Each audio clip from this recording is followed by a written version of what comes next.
خلوص کے ساتھ درود و سلام پڑھیے۔ الصلاۃ والسلام علیک یا رسول اللہ، الصلاۃ والسلام علیک یا حبیب اللہ، الصلاۃ والسلام علیک یا نعمت اللہ، وعلی آلک و اصحابک سیدی یا شفیع المذنبین۔ اللہ تبارک و تعالی جل مجدہ العظیم کی حمد و ثنا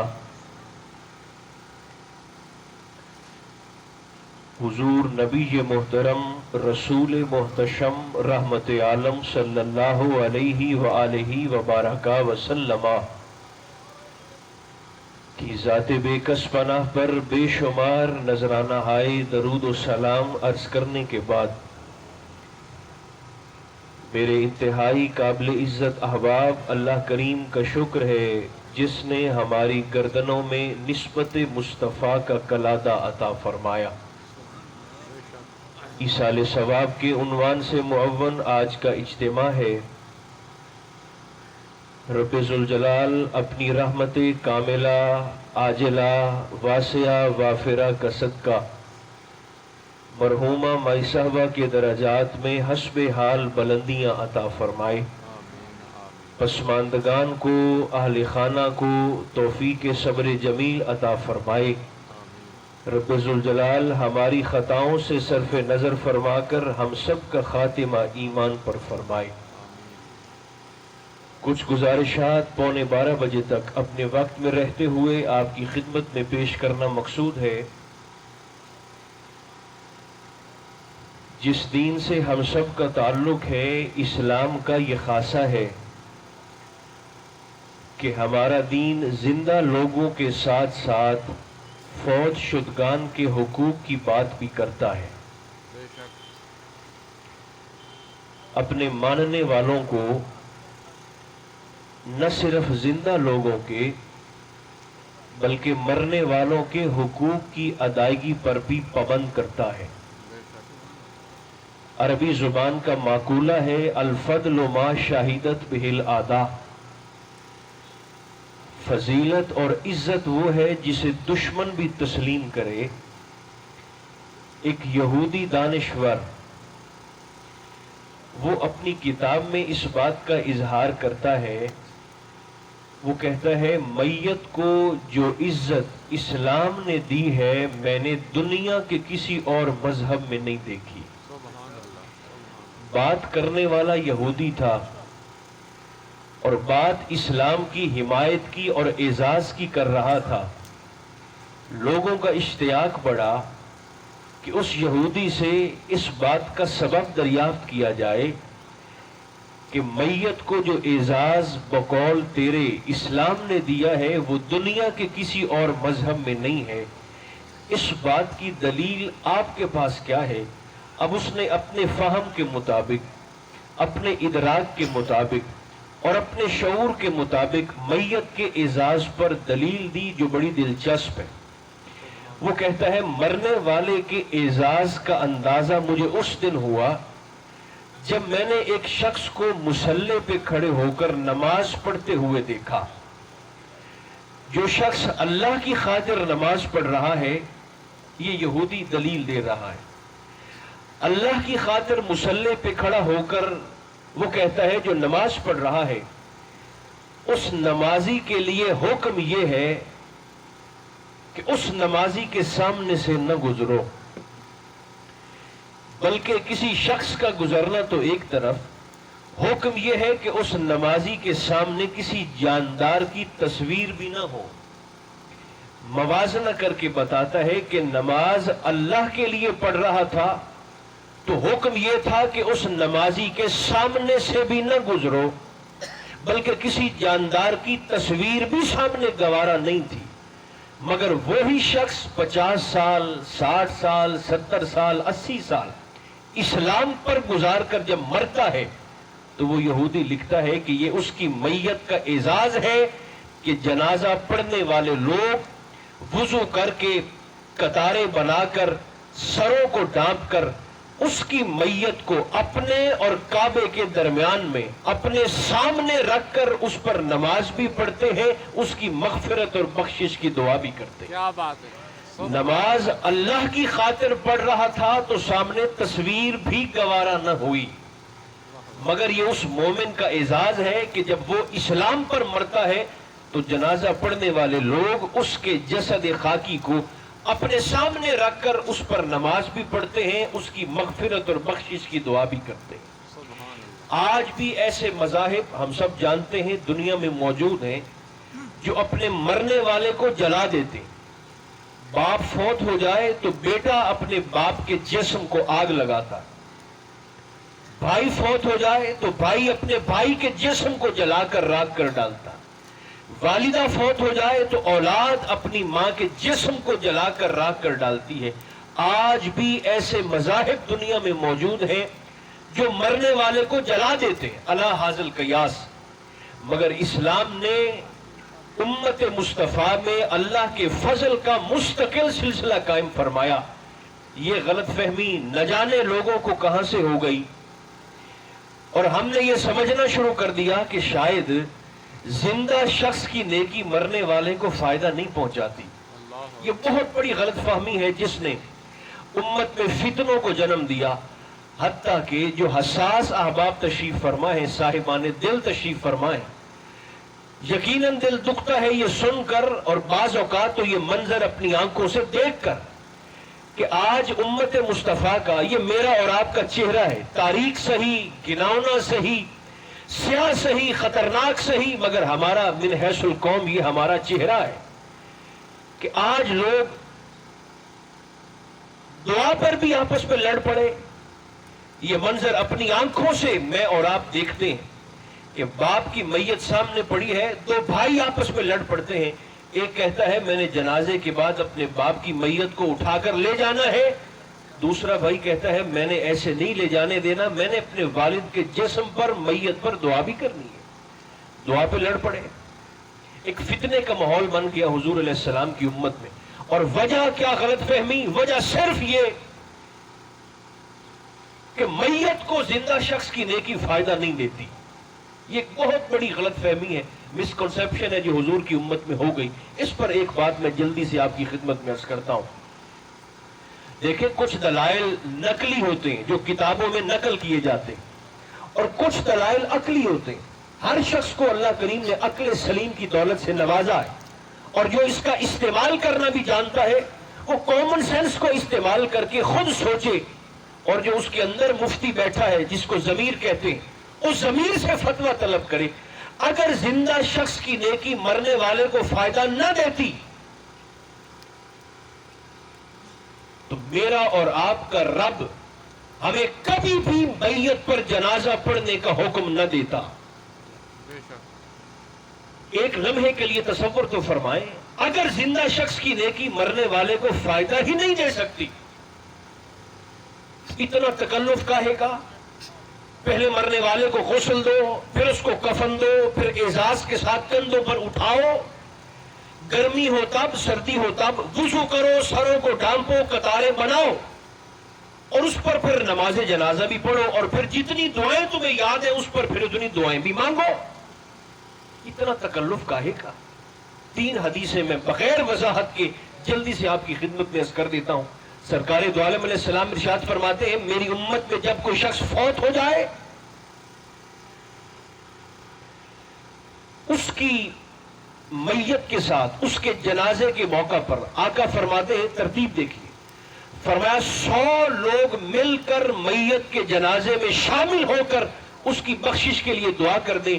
میرے اور آپ کے کریم آقا فرماتے ہیں، ان 100 مومنین کی دعا کا صدقہ اللہ مرنے والے پر جنت کو واجب فرما دیتا۔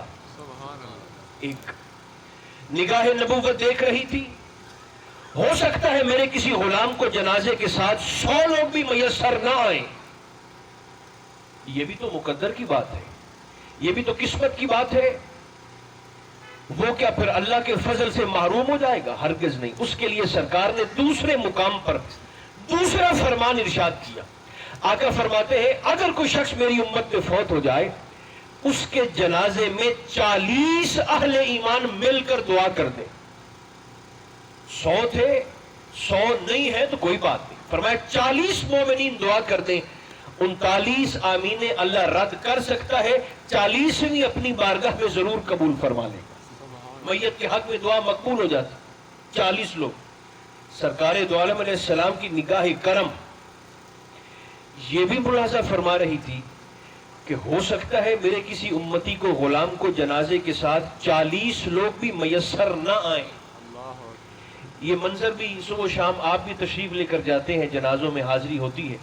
بعض دفعہ یہ منظر دیکھنے میں مل جاتا ہے کہ کچھ میتیں ایسی ہوتی ہیں کہ جن کے ساتھ 40 لوگ بھی شامل نہیں ہوتے جنازے میں. لوگ قطاروں کو توڑ توڑ کر، حالانکہ مناسب اور معقول تو نہیں ہوتا، مگر صفوں کو توڑ توڑ کر 3 صفیں طاق صفیں بنا لیتے. سرکار کی نگاہ کرم نے یہ منظر دیکھا. 100 لوگ ہیں تو بھی بخشا گیا، 100 نہیں ہے 40 ہے، فرمایا تو بھی بخشا گیا.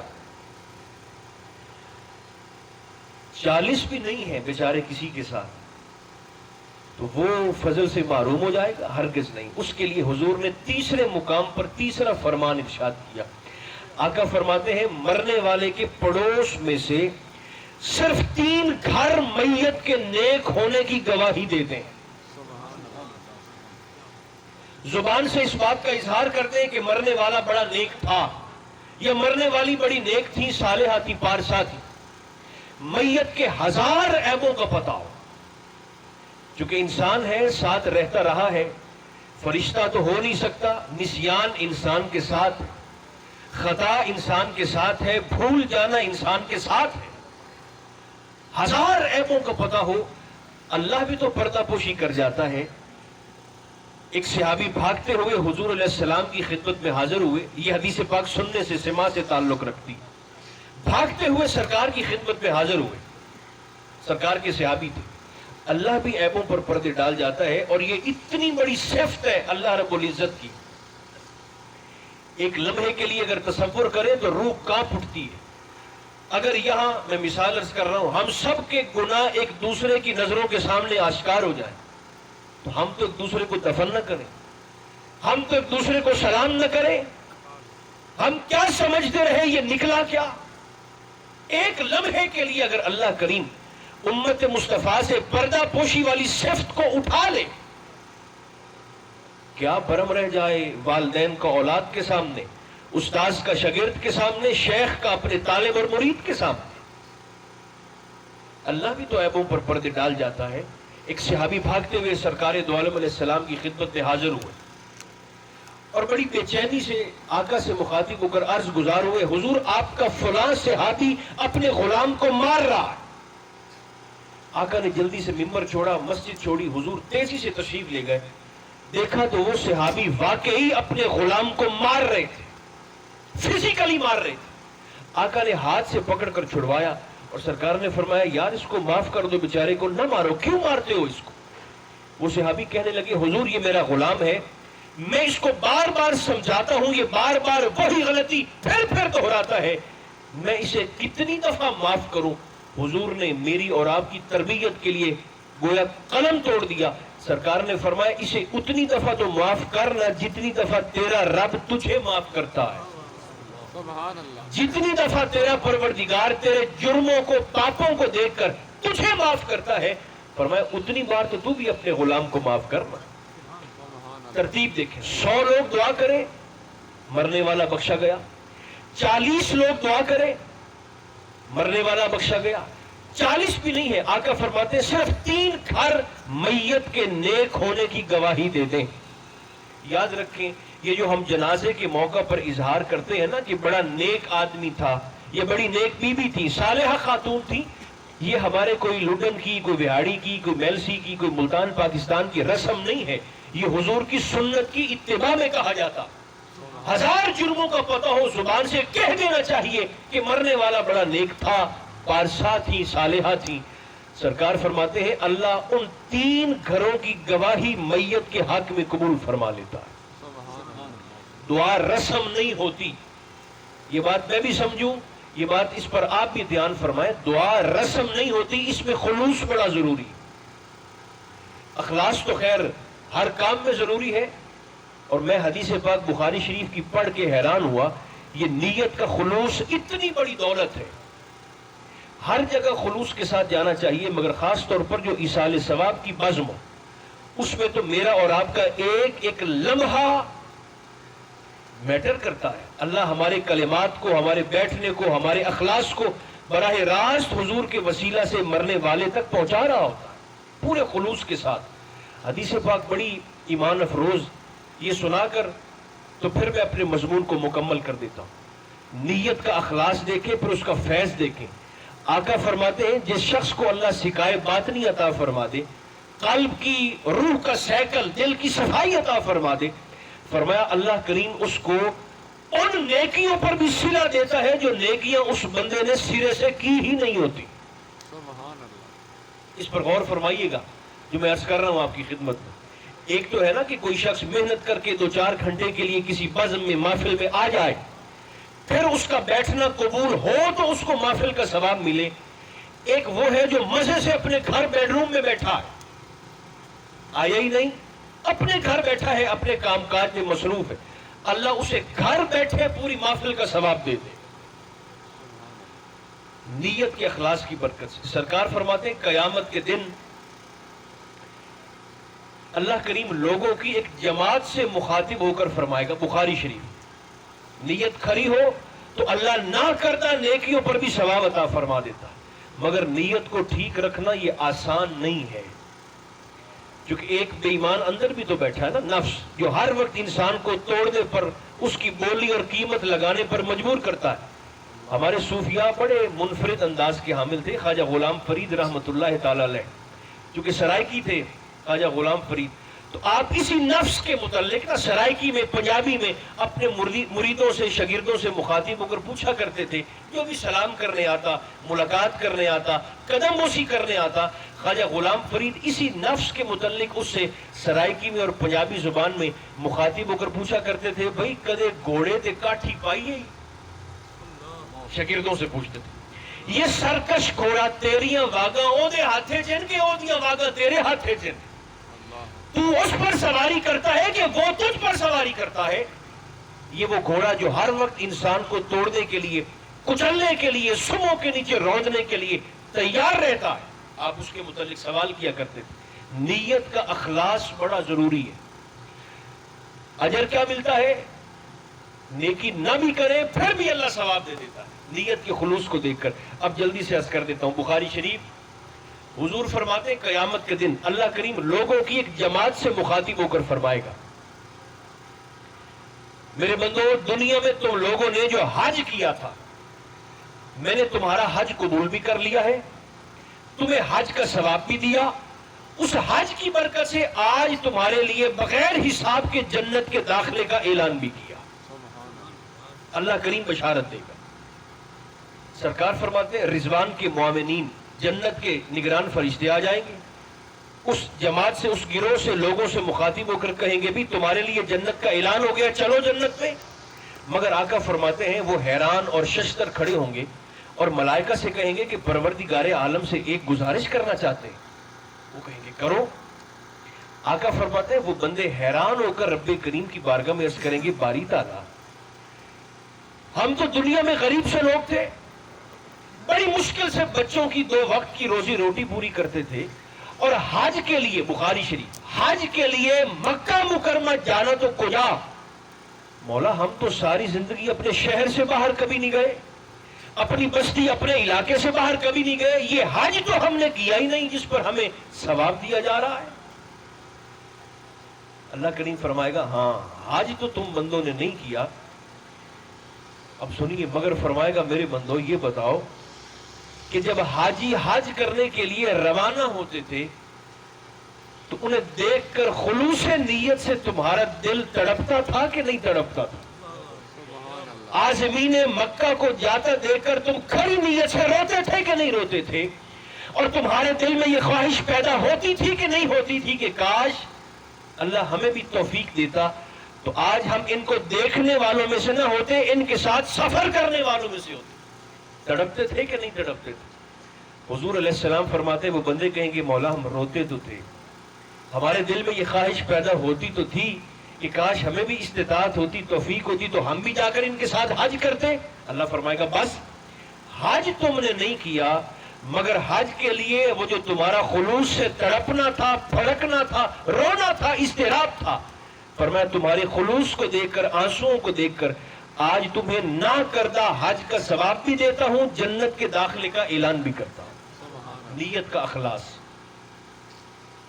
ایصال ثواب کی محفل ہو تب، کسی بھی عظیم ذکر کی محفل ہو تب، تعلقات میں، روابط میں، معاملات میں، اسلام چونکہ معاملات کا دین ہے، خلوص بہت ضروری ہے، اس کے بغیر بات نہیں بننے والی، اخلاص کے بغیر۔ جو کھوٹا ہو وہ بے سکون رہتا ہے، بے چین رہتا ہے۔ بہرحال سرکار دو عالم علیہ السلام نے یہ 3 احادیث پاک ارشاد فرمائی، 100 لوگ تو بخشا گیا، 40 لوگ تو بخشا گیا، صرف 3 گھر میت کے نیک ہونے کی گواہی دے دیں تو بخشا گیا۔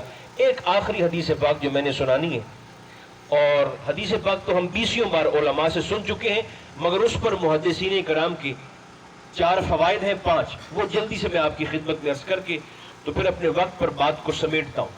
پہلے حدیث پاک قبول فرمائیں، یہ بھی بخاری شریف پہ موجود ہے، اس پر پھر محدثین کرام کا تبصرہ۔ حضرت عبداللہ ابن عباس رضی اللہ تعالی عنہ یہ اس حدیث پاک کے راوی ہیں، اور یہ اتنی بڑی شخصیت ہے، حضور علیہ السلام کے چچا زاد ہیں، اتنی بڑی تبحر علمی رکھنے والی شخصیت جن کو حبر الامہ کہا جاتا ہے، امت مصطفیٰ کے پہلے مفسر ابن عباس رضی اللہ تعالی عنہ و ارضاہ عنہ، یہ وہ شخصیت ہیں جنہیں جو بڑے شوق کے ساتھ قبول فرما رہے ہیں میری گزارشات کو، یہ وہ شخصیت ہیں جنہیں مولا علی شیر خدا غروریوں کے خلاف مناظرہ کرنے اگر کسی وجہ سے خود نہ جا سکتے جناب مولا کائنات، تو اپنی جگہ مناظرہ کرنے کے لیے اپنے چچا زاد، اپنے کزن سرکار عبداللہ ابن عباس کو بھیجا کرتے تھے۔ اتنی بڑی شخصیت، یوں سمجھے کہ مولا علی کے نائب مناظر اس دور میں، اور آپ کے شاگرد، کیونکہ خباثت کرنے والے لوگ اس دور میں بھی موجود تھے۔ ایک دفعہ لوگوں کا ایک وفد، پورا ڈیلیگیشن سرکار عبداللہ ابن عباس کی خدمت میں حاضر ہوا۔ اب لوگوں کی آپ طبیعت کا اندازہ فرمائیے ذرا، جمع ہو کر، اکٹھے ہو کر سرکار ابن عباس کی خدمت میں آئے اور آپ سے مخاطب ہو کر کہنے لگے، اچھا اگر علی آپ کو اپنی جگہ پر مناظرہ کرنے کے لیے بھیجتے ہیں تو اس کا مطلب تو یہ ہوا کہ اگر آپ کا علم جناب علی کے علم کے مقابلے میں زیادہ نہیں ہے تو کم از کم علی کے علم کے برابر تو ضرور ہے۔ لوگوں کا طریقہ آپ دیکھیں، علی سے زیادہ نہ ہوا علم تو کم از کم پھر علی کے برابر تو ہے نا آپ کا علم۔ آخر آپ کو اپنی جگہ پر بھیجتے ہیں، آپ نے ان کی نیت کے خبث کو اور باطن کی نجاست کو پامپا، اور انہیں مخاطب ہو کر آپ نے حقیقت بھی بیان کی اور عظمت مولا کائنات بھی آپ نے ارشاد فرمائی۔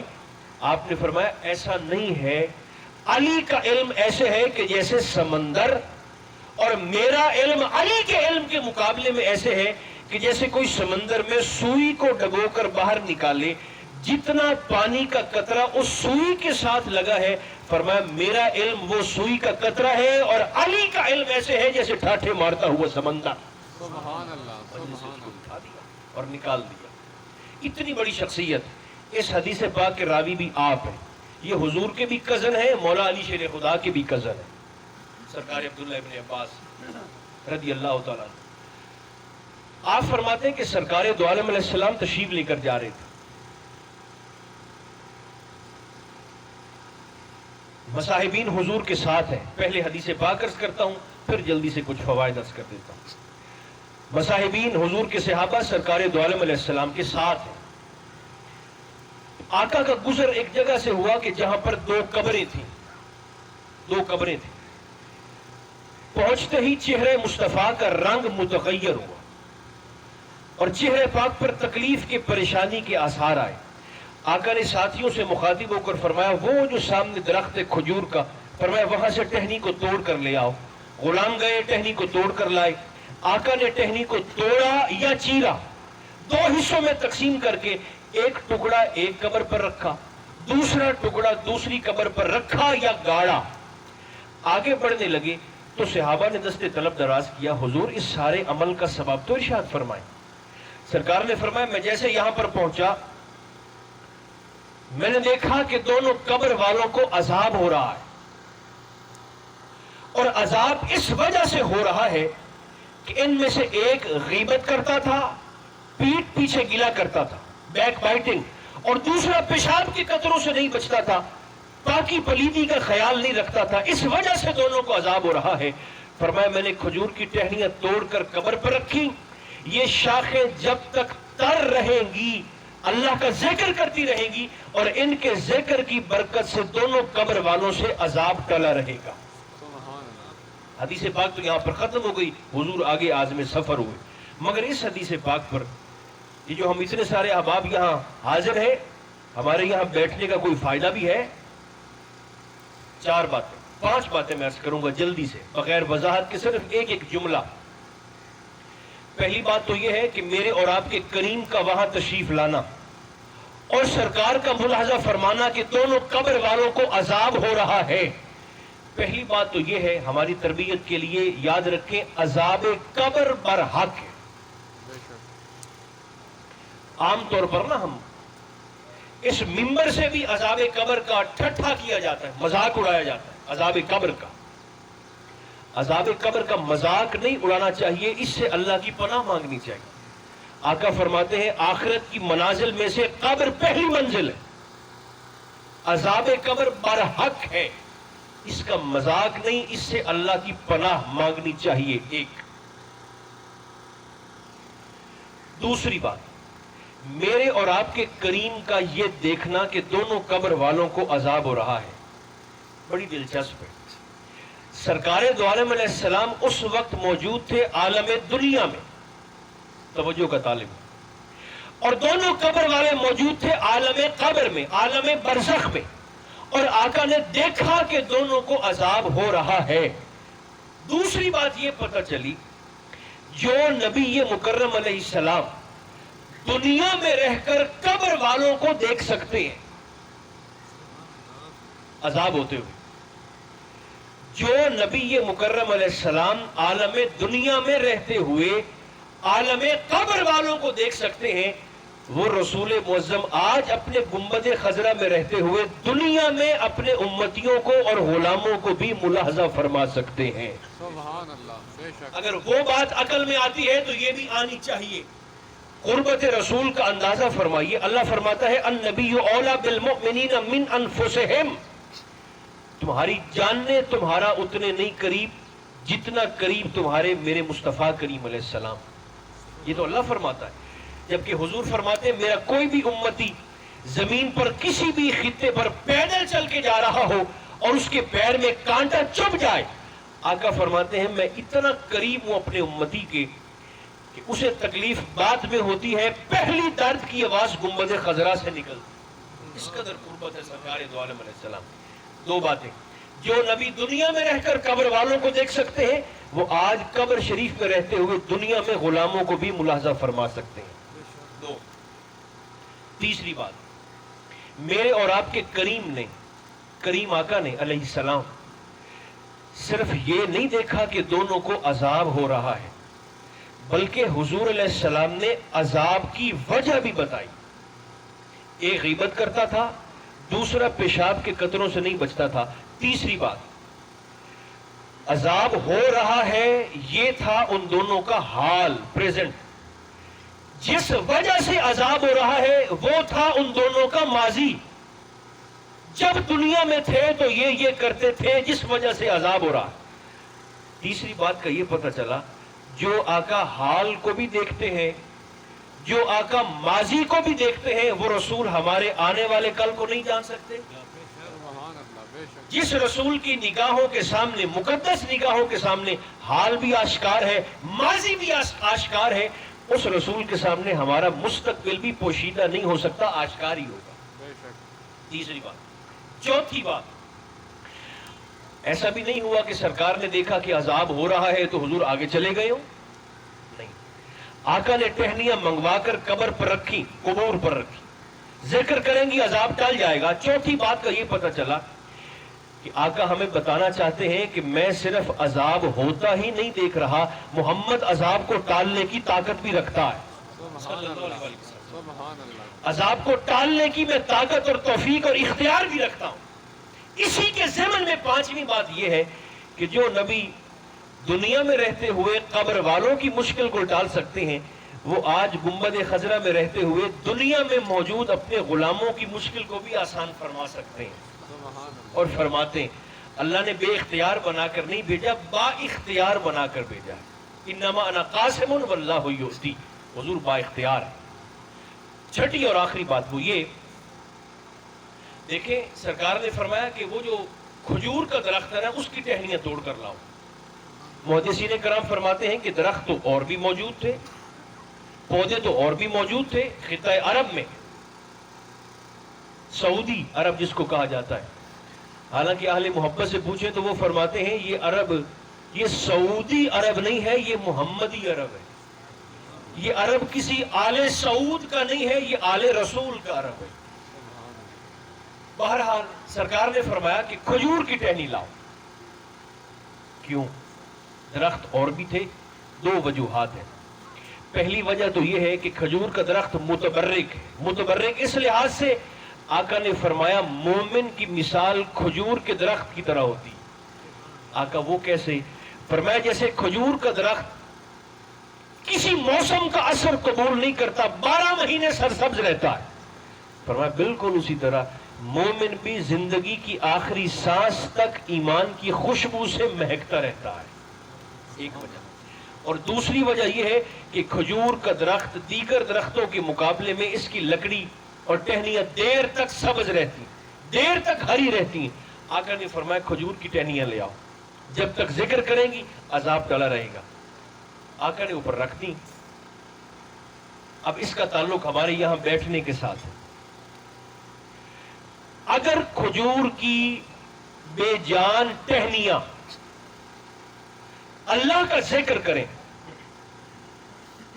دوبارہ عرض کرتا ہوں، اگر کھجور کی بے جان شاخیں اور ٹہنیاں اللہ کریم کا ذکر کریں اور ان کے ذکر کی وجہ سے قبر والوں سے عذاب ٹل جائے، تو آپ کا کیا خیال ہے اگر جیتے جاگتے حضور علیہ السلام کے امتی اہل ایمان بیٹھ کر مجلس کی صورت میں، محفل کی صورت میں اللہ رسول کا ذکر کریں، تو آپ کو کیا لگتا ہے کہ اللہ اس کا ثواب مرنے والے کو نہیں پہنچائے گا؟ یہ اس کا فائدہ مرنے والے کو نہیں ہو سکتا؟ اگر ٹہنیوں کی بات عقل میں آ سکتی ہے تو مومنین کی بات بھی عقل میں آنی چاہیے۔ اگر ان کا ذکر قبر والوں سے عذاب کو ٹال سکتا ہے، ایک میرا دل چاہتا ہے کہ میں آخری ایک جملہ یہ بھی عرض کروں، یاد رکھیں ہر شے اللہ کا ذکر کرتی ہے، وہاں پر پتھر بھی تو تھے، یسبح للہ ما فی السماوات و ما فی الارض، ہر شے رب کا ذکر کرتی، پتھر بھی تو تھے، تو پتھر بھی اللہ کا ذکر کرتے ہیں جمادات۔ حضور چاہتے تو 2 پتھر اٹھا کر قبر پر رکھ دیتے، نہ خشک ہو نہ دوبارہ عذاب ان پر آئے نہیں۔ حضور نے ٹہنیاں کیوں رکھی؟ کہ جب تک یہ ہری رہیں گی، بالآخر 4 دن 5 دن 6 دن کے بعد تو خشک ہو جانی تھی، تو پھر سے عذاب۔ حضور چاہتے تو پتھر رکھ دیتے، مستقل عذاب ٹل جاتا، نہیں۔